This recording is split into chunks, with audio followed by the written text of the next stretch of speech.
इन जिलों में जिन अधिकारी कर्मचारियों को नगर निकायों को चुनाव कार्य के लिए लगाया गया है वो चुनाव होने तक स्थानांतरित नहीं किए जाएंगे।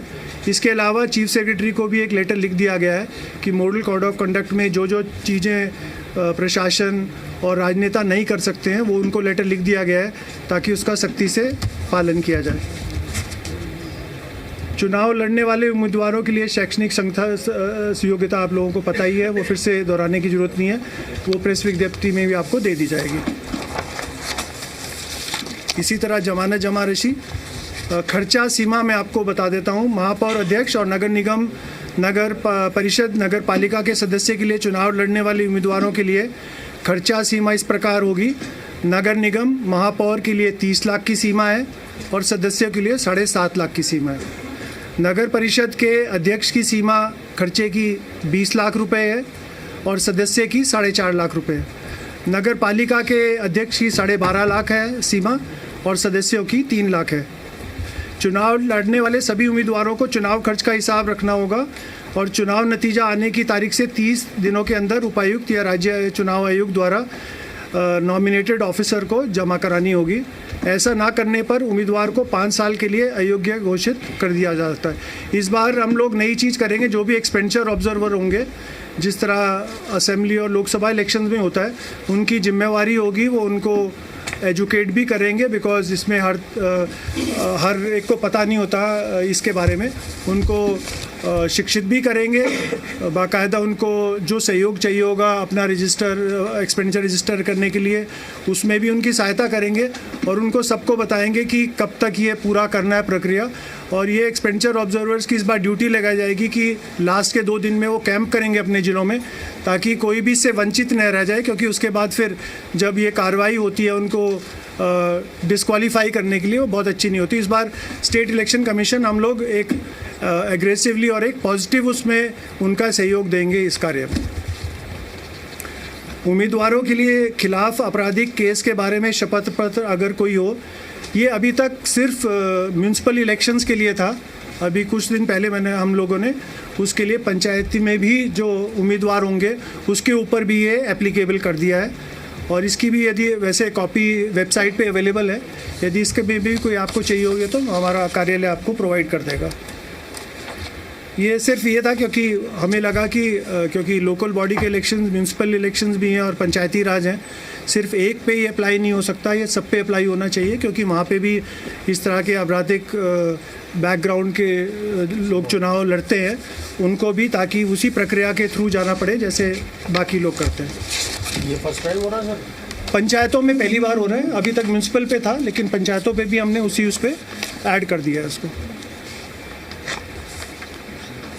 नगर निगम के में महापौर के पद और नगर परिषद नगर पालिकाओं में अध्यक्ष के पद संबंधित नगर निगम, नगर परिषद, नगर पालिका के क्षेत्रीय निर्वाचन क्षेत्रों वार्डों से प्रत्येक चुनाव के जरिए भरे जाएंगे। डायरेक्ट इलेक्शंस होंगे इन सारी पोस्ट को, जैसे वो आपको पता ही है।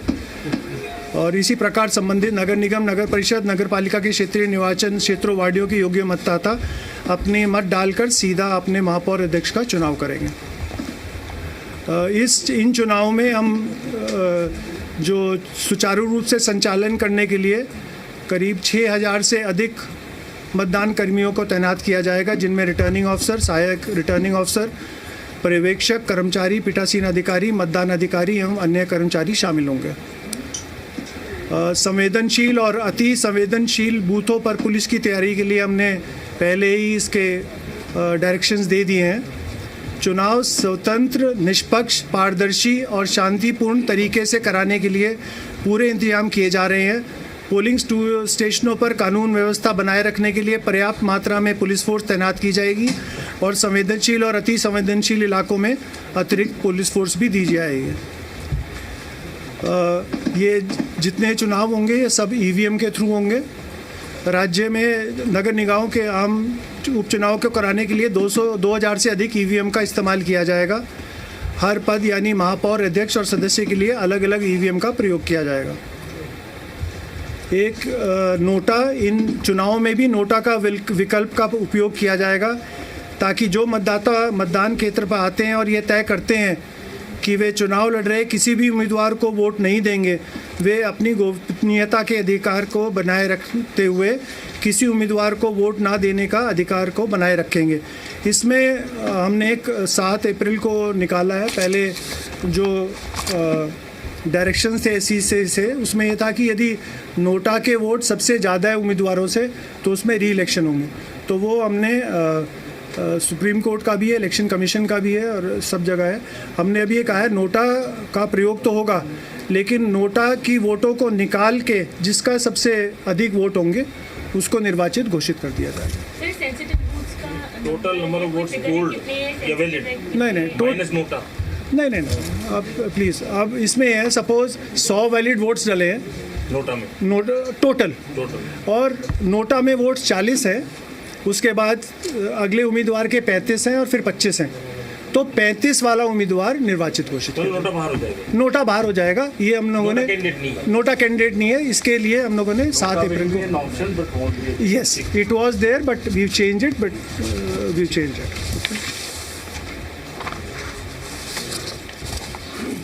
मतदान सूची। राज्य निर्वाचन आयोग ने भारत निर्वाचन आयोग द्वारा प्रकाशित की गई विधानसभा की मौजूदा मतदान सूची के आधार पर नगर निगम परिषद पालिका की मतदाता सूचियाँ तैयार अपडेट कर दी हैं।